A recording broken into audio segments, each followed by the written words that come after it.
Hey everyone, welcome back to another video. Today we will be discussing how to use the Logitech G29 on Need for Speed Heat PS4 and PS5.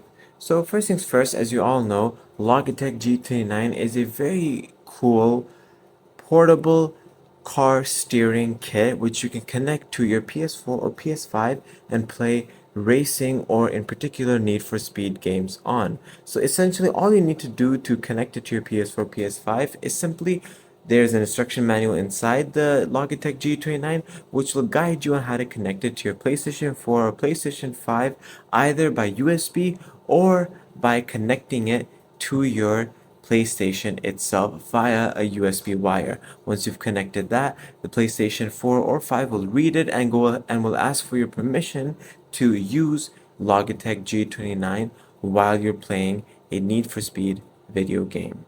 So again, in particular, you don't have to do anything. It will set itself up for you, but you have to go ahead and read the instruction manual and follow the instructions that are displayed on your TV when you connect it to your PS4 or PS5. I hope this video was helpful. Thanks for watching.